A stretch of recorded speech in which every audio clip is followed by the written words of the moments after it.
Hey everyone, welcome back to my channel.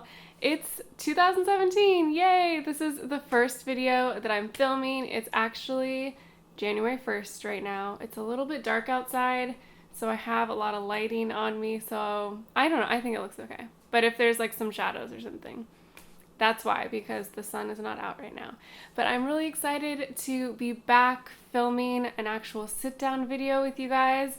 I was thinking about it, and it's been almost a month since I filmed a video like this because during Vlogmas I was just carrying you around everywhere and there was no sit-down videos at all, which you guys know if you've seen my Vlogmas. So anyway, I'm happy to be back and I'm excited to share this video with you guys. I'm going to share some tips, 5 to be exact, some things that I do working from home to help me stay productive and on task.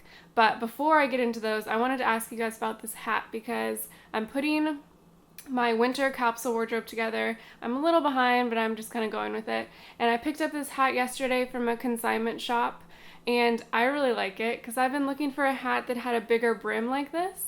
And I sent Nick a picture of the front of it, and he thought it was cute. And then when I brought it home, he said that it looked too big on me because, okay, so this is the front, but then the side, it's like big right here. Can you see? And he was making fun of me. But I really like it. So let me know in the comments if you think I should return it or if you think it's cute. I really like it, but it is like, are hats supposed to do that? I feel like I could put something in it. I don't know. It's a size small, and maybe it's a men's size small. Anyway, that's that. Where was I?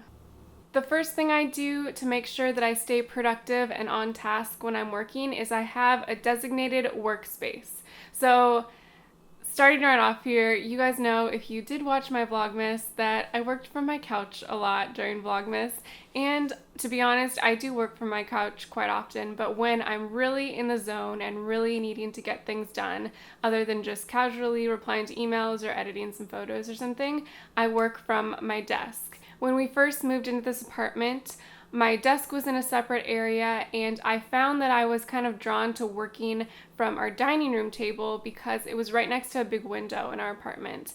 And for me, someone who has a background of working in retail spaces and offices, now that I'm able to work right next to a window, I found, and I've been finding, that I'm really drawn to that, and I don't want to work in a place that I can't see outside anymore. So when we ended up moving stuff around in our apartment, I was really happy to put my desk right by the window so that when I'm working, I can look up and see outside and just kind of get that light on my skin. And as strange as that sounds, it makes me really happy. So I'm really happy that I did move my desk to this space because now I have a designated space to work. I'm not cluttering up our dining room table. So if I do happen to still be working, when Nick comes home, he can have that space, and I'm not taking over the entire apartment with all of my work and clutter.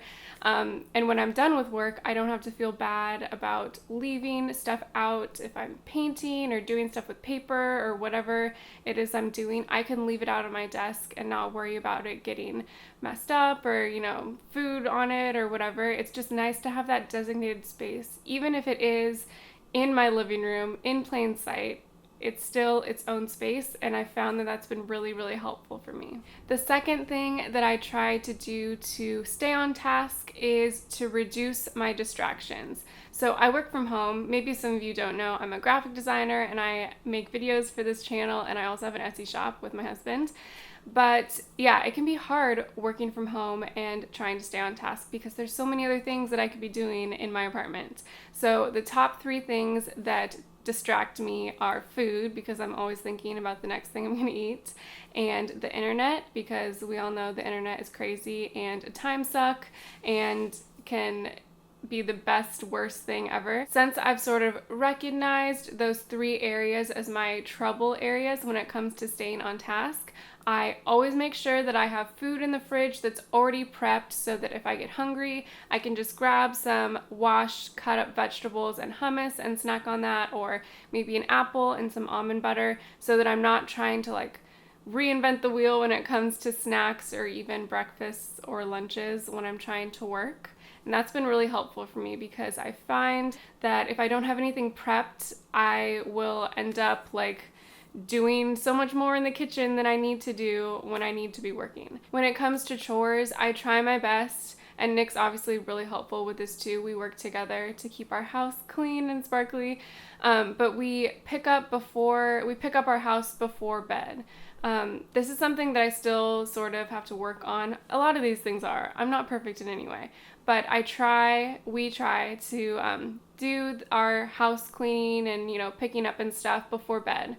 And then that helps me because then I wake up and the house is already clean and I'm not distracted by dirty dishes or whatever, and I can get my work done, kind of accumulate more dirty dishes, and then at night clean them up before I go to bed so I can start the whole process over again in the morning. So another thing that I've been doing for a while that has really, really helped me stay on task is setting a timer. So for example, if I'm editing a video and feeling sort of not into it, or wanting to research something else online, I'll tell myself that I have to set a timer for 10 to 30 minutes depending on my level of whatever. Let's say I'll do it for 10 minutes. I'm going to edit this video for 10 minutes. I'm going to get as much done as I can, and I'm not going to do anything else during that time. I'm not going to check Instagram. If I get an email, I'm going to leave it. I'm not going to worry about it. I'm just going to work really hard on this one task for 10 minutes, and then when that 10 minutes is done, I can take a 2-minute break or 5-minute break or whatever.